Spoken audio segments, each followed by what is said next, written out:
बिस्मिल्लाहिर्रहमानिर्रहीम। अस्सलाम वालेकुम पाकिस्तान। नाजरीन, आप देख रहे हैं आवाज़ बहावलपुर न्यूज़ चैनल और मैं हूं आपका मेज़बान अहमद महमूद। नाजरीन, जैसा कि आप सब जानते हैं कि हम आप लोगों के लिए आज की शख्सियत प्रोग्राम लेकर आया करते हैं। आज मैं आपको जिस शख्सियत का तारुफ करवाने जा रहा हूं, आप प्रॉपर्टी डीलर हैं। मेरे साथ मौजूद हैं असलम खान रिंद साहब। आप आलारूज प्रॉपर्टी एडवाइज़र हैं, रेंजर मार्केट हुसैनी चौक बहावलपुर के साथ।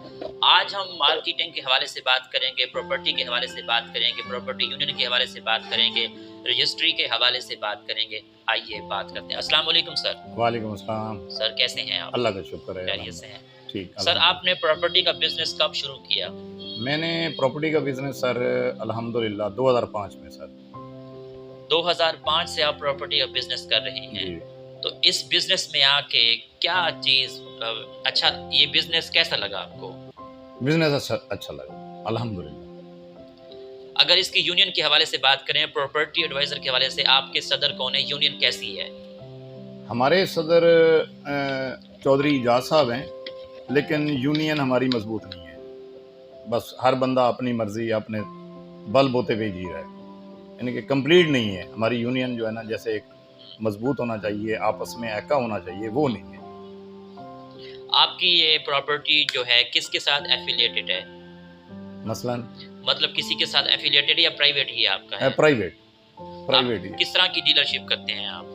मैं सर अल्हम्दुलिल्लाह ज़्यादातर जो है वो टाउन प्लानिंग, जो जितने भी बहावलपुर के प्रोजेक्ट बने हुए हैं, जिस तरह सबसे पहला मेरा जो प्रोजेक्ट था वो रॉयल सिटी था, उसके बाद अमन सोसाइटी, उसके बाद अजवा गार्डन, अल फरीद, फातिमा स्टेट, यानी कि इस तरह के लामहदूद। बहरिया हो गया, बहरिया सिटी ये 10 BC बना हुआ है। बहावल टाउन हो गया। 2005 से अल्लाह का शुक्र है कि अब भी अल्हम्दुलिल्लाह 1-2 प्रोजेक्ट हमारे रनिंग में है।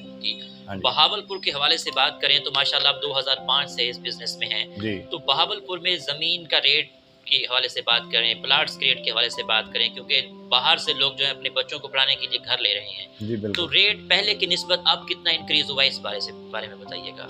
सर रेट बहुत ज़्यादा इंक्रीज हो गया है दिन ब दिन। महंगाई तो अपनी जगह पे है, लोगों ने अपना इशू बना लिया महंगाई को, तो लेकिन असल जो प्रॉब्लम आ रही है ना, वो गवर्नमेंट की तरफ से आ रही है कि हमारा जो रेवेन्यू का इदारा है वो इस चीज़ को कंट्रोल नहीं कर रहा, कि उन्होंने वर्किंग नहीं करनी होती, देखना नहीं होता कि मार्केट में या इस टाउन में या इस एरिए में क्या रेट चल रहा है। उन्होंने देखना है कि अगर 2 लाख रुपया रेट है तो उन्होंने आने वाले साल में उसका 4 लाख रुपये रेट खुद शेड्यूल कर देना है। अच्छा। जब शेड्यूल पे चली जाती है तो ऑटोमेटिकली रेट इंक्रीज हो जाता है, और लेने वाले के लिए प्रॉब्लम ये बन जाती है, परचेजर हमारे जो कस्टमर हैं उनके लिए प्रॉब्लम ये बन जाती है कि वो रजिस्ट्री महंगी हो जाती है, उनका रेट बढ़ जाता है, FBR का रेट बढ़ जाता है आए दिन, यानी कि शेड्यूल का प्रॉब्लम है। जो रेवेन्यू इतना जनरेट होता है गवर्नमेंट के फायदे के लिए भी, उसके लिए भी सारे रेवेन्यू ब्रेक हो जाता है। ये प्रॉब्लम आ रही है। रजिस्ट्री का बेसिकली क्या प्रॉब्लम है? पहले क्या रेट था, अब क्या है? रजिस्ट्री का सर पहले रेट 10% होता था, अब इस टाइम नॉर्मल जो है ना, फाइलर जो है, अगर दोनों कस्टमर हमारे फाइलर हैं तो फिर 12% से 11%, नहीं तो 14%, और 2% फाइलर नॉन फाइलर का है। FBR 3% है, स्टाम्प ड्यूटी 5% है। इस हवाले से सर फिर अंदर जो है खाता वो चल है सर। DHA बनने के बाद दूसरी मार्केट को, दूसरी प्रॉपर्टी को नुकसान पहुंचा, इस बारे में क्या कहेंगे? सर हुआ है, सेल में भी मार्केटिंग में भी बड़ा फर्क पड़ा है DHA के आने से, क्योंकि कस्टमर डिवाइड हो जाता है ना सर, कि उस हवाले से कस्टमर जो यहाँ काम कर रहा था उसने कोशिश की है कि मैं DHA में जाऊँ, लेकिन DHA में जैसे गया है वो ब्रेक हो गया। अब इन दिनों तकरीबन कुछ 6 माह हो गए हैं DHA ब्रेक है। आजकल आप किन किन प्रोजेक्ट पर काम कर रहे हैं?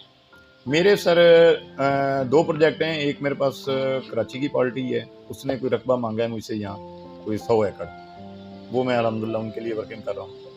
बाकी छोटा मोटा काम तो चल रहा है। यहाँ पे एज अ प्रॉपर्टी एडवाइज़र आप बहावलपुर की आवाम को क्या पैगाम देंगे? मैं बहावलपुर की आवाम को ये पैगाम दूंगा कि अल्हम्दुलिल्लाह अच्छे टाउन में और जो हमारे TMA अप्रूव टाउन में अपना प्लॉट या घर लेना चाहिए। हर जगह पे या हर इंसान के साथ डील करना वो फजूल हो जाता है। उन बेचारों का पैसा दब जाता है, पैसा ब्रेक हो जाता है, रुक जाता है, फिर वो लोग बेचारे परेशान होते हैं। हमारी आवाम बाहर से आती है, कोई बहावल नगर से आया है या रहीम खां से आया है, तो इन लोगों का फिर ये मसला हो जाता है कि अभी हम नया होता है, उन्हें नहीं पता होता कि कौन सा अप्रूव्ड है कौन सा नहीं है, उस हवाले से वो परेशान हो जाते हैं। तो पब्लिक को आप ऐसा क्या कहेंगे कि उनको कैसे पता हो कि ये टाउन अप्रूव्ड है ये नहीं है? अभी लास्ट टाइम एक केस चल रहा था प्राइम सिटी का, जी आपको पता होगा। जी बिल्कुल। तो ये लोगों को कैसे पता चलेगा? आप उनके लिए क्या मैसेज है कि कैसे पता चले कि ये लीगल है? सर इसका असल ऑथोराइज हर चीज़ का कोई डीलर है, हमारे बरादरी जो प्रॉपर्टी डीलर बरादरी है, वो एक ऑथोराइज बिजनेस करना आसान है, लेकिन उसमें मुश्किल भी है। टाउन प्लानिंग के हवाले से हम ये देखना चाहिए कि ये पार्टी कौन है, इसका बैकअप क्या है, या इसकी लेटर है इसके पास एनओसी या नहीं है। असल चीज़ तो ये देखनी चाहिए। मेन होती है कि सर के पार्टी के ऊपर डिपेंड करते हैं। एक पार्टी ने अगर एक टाउन बना लिया, अगले टाउन में जाके उसने अपना जो भी मामला है वो करता है, पूरा नहीं करता, तो लोग परेशान हो जाते हैं। ठीक, ये तो हमने प्रॉपर्टी के हवाले से बात करें। अब मैं आपसे पूछूंगा कि आपकी नज़र में कामयाबी क्या है? मसलन कामयाबी को कैसे देखते हैं दुनिया में? कामयाबी सर बिजनेस ही कामयाबी है, पैसा ही कामयाबी है, इंसानियत तो यहाँ नहीं देखी जाती। इंसान की जिंदगी में पैसा कितना अहम है? इंसान की जिंदगी में पैसा उतना अहम है जितनी सांस अहम है। मैं ये कहूँगा कि कामयाबी है तो पैसा है, पैसा है तो सब कुछ है, पैसा नहीं है तो कुछ नहीं है। आज के इस दौर में हर बंदा सियासी हो चुका है। हाँ जी। तो मैं अब ये पूछूंगा कि पाकिस्तान की सियासत के हवाले से क्या तबसरा है आपका, क्या कहेंगे? सर पाकिस्तान के हवाले से मैं आपको जनरल बात बताऊं, वल्लाह बा खुदा हकीकत बताऊं, तो ये है कि हमारी गवर्नमेंट इस टाइम लूली और लंगड़ी हो चुकी है। चाहे वो पीटीआई हो, चाहे वो नून हो, चाहे वो पीपी हो। मैंने कल एक क्लिप सुना है एक मौलाना साहब का, वो बहुत प्यारा, मेरे आंखों से आंसू आ गए, खुदा की कसम। क्या है कि उसने कहा यार सामने बैठे हुए हैं ये लोग, कोई पीटीआई का है, कोई नून का है, कोई पीपी का है, कोई काफ का है, पाकिस्तान कोई नहीं है, पाकिस्तान का कोई नहीं है। मिसाल के तौर पे मैं आपको कहता हूँ, आप कहते हो जी मैं मुस्लिम का है, उसे मैं पूछता हूँ तो वो कहता है जी मैं नून का हूँ, मुझे पूछेंगे मैं कहूँगा मैं पीटीआई का हूँ, ठीक है ना। लेकिन पाकिस्तान का कोई नहीं। उसने कहा कि पाकिस्तान के ऊपर इतना कर्जा चढ़ चुका है, आईएमएफ हो गई या चाइना हो गया, दुनिया का कोई मुल्क भी, हमें 3-4 मुल्कों से लोन, उसको उतारने में या उसको क्लियर करने में हमें कोई ख्याल नहीं है। हम पीटीआई जिंदाबाद, नून जिंदाबाद, पीपी जिंदाबाद के नारेबाज। और रात आप कुदरत की तरफ से आए हैं, मुझे पूरा पाकिस्तान देखे, पूरे दुनिया देखे, रात खुदा की कसम मैंने ख्वाब देखा है, वल्लाह बा खुदा। रात मैं अपनी रोजी गड्ढे पे बैठा हूँ, झूठे पे लानत है, रात मैंने जनाब एक ख्वाब देखा है। उस ख्वाब में मैं क्या देख रहा हूँ कि हमारे चौधरी एहसान साहब हैं, यजमान वाले एमपी साहब, इनका कोई जलसा है, एक बहुत बड़ा कोई स्टेडियम है या कोई स्कूल है उस जगह पे, वहां उस जलसे में काफी दुनिया इकट्ठी हुई है और एक ही लिबास है और एक ही तरह के डंडे पकड़े हुए। अच्छा, गोल्डन लिबास है और गोल्डन डंडे हैं। वो डंडे क्या हैं कि भी हल्की सी भी कोई पार्टी ने इधर उधर की बात की तो इनके सिर खोल दो। अच्छा, मैंने वहां पे क्या इजाजत मांगी है, अब मुझे नहीं पता था कि आप आ रहे हैं, वल्लाह बखुदा। मैंने वहां पे इजाजत मांगी है चौधरी एहसान साहब से कि सर मुझे प्लीज 2 मिनट के लिए ना मुझे माइक पे बोलने दें। अच्छा, उन्होंने कहा जनाब ठीक है, जैसे खाना वाना चल रहा है, तरकीब होती है तो सबसे पहले आप आए, कहेंगे क्या?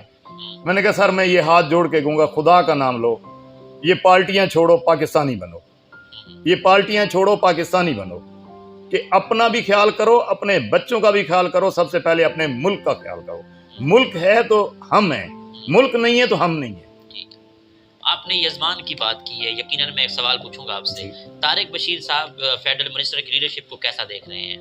सर अल्हम्दुलिल्लाह तारिक बशीर चीमा साहब हमारे बहावलपुर के गुड मैन, मैं उन्हें अपनी गुड लिस्ट में लिखता हूँ।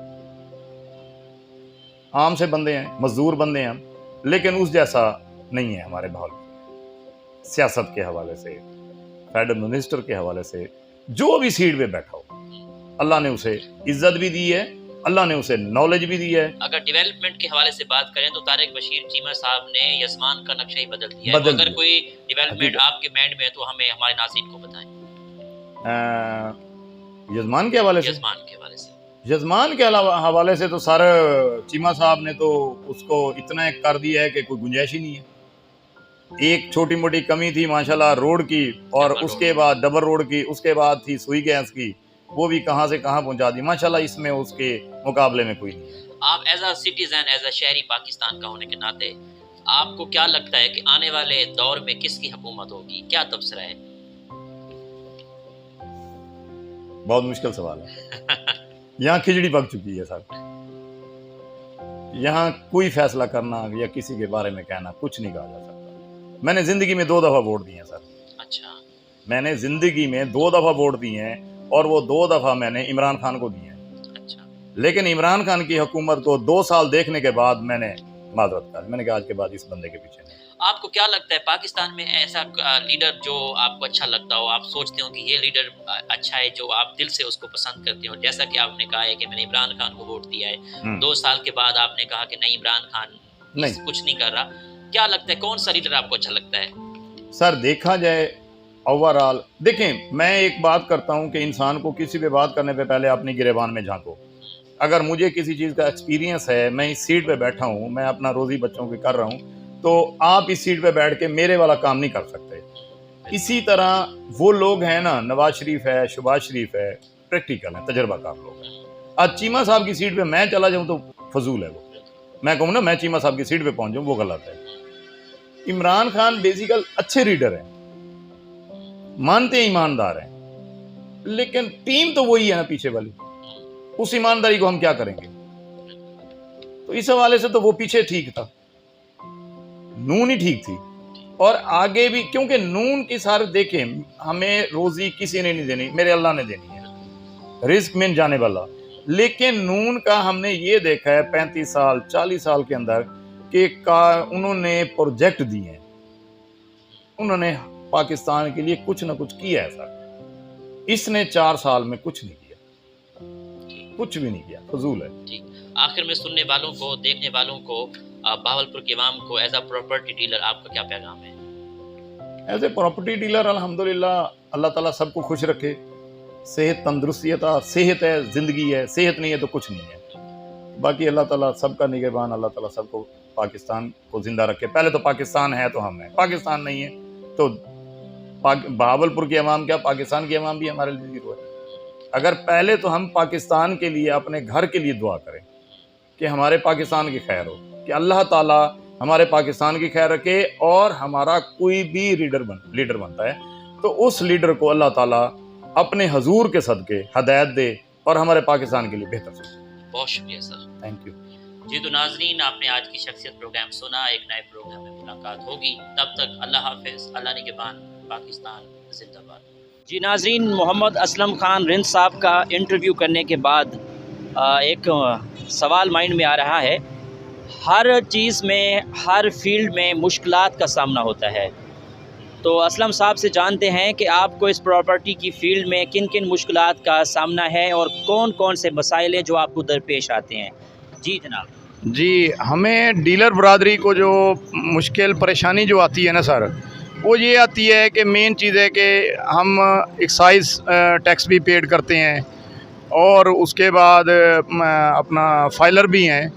उसके बावजूद भी हमारी कोई तहफ़्फ़ुज़ नहीं है गवर्नमेंट के हवाले से, या हमें कोई भी हमें लिटिगेशन के हवाले से, या हमारी डीलर बरादरी, जितनी मेरे भाई हैं, बरादरी है डीलर हजरात, तो उन बेचारों का कोई तहफ़्फ़ुज़ नहीं है। एक तो उनके कमीशन के हवाले से कि जितने भी डेवलपर हैं या अपनी मर्ज़ी से उनको रोज़ी दें ना दें, काम करवा लेते हैं, बाद में उनको रोज़ी नहीं देते और चक्कर बहुत लगवाते हैं। दूसरा ये है कि पुलिस में, थाने में अगर किसी ने जाके कोई एप्लीकेशन दे दी है तो उन्होंने ये नहीं पूछना कि भी वो कौन है, क्या है, पुलिस भी आ जाओ भी उस बेचारे की इज़्ज़त का या उसके तहफ़्फ़ुज़ का कोई ख्याल नहीं है, ना महकमे को, ना लेने देने वाले को भी। आपको अगर मैं एक मामलात में सीरियस बात करता हूँ, जेन्युइन एक चीज़ है, किसी ने किसी के साथ ज़्यादती की है वो तो जेन्युइन है, किसी की नहीं होती, वो 2 नंबरी तरीके से अगले को ब्लैकमेल करके अगला बंदा अपना काम करवा लेता है। उस हवाले से हमें गवर्नमेंट की तरफ से कोई तहफ़्फ़ुज़ नहीं है।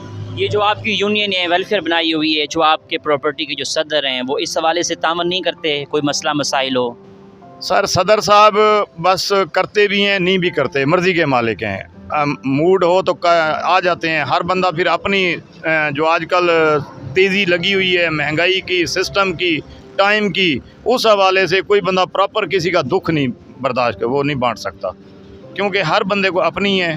तो उस हवाले से सदर साहब ने कभी इस मामले को सीरियस लिया ही नहीं कि हमने अगर जाके अपना दुखड़ा रोया है किसी डीलर भाई ने मेरे ने, तो प्रॉपर उसका हल नहीं हुआ। हाँ जी नाज़रीन, असलम खान से बात कर रहे थे मसाइल के हवाले से कि प्रॉपर्टी में किस तरह के मसाइल आते हैं और उनके जो यूनियन के सदर हैं वो किस हद तक उनसे तामुन करते हैं। तो ये बातें इस प्रोग्राम में हुई हैं। बहुत शुक्रिया जी।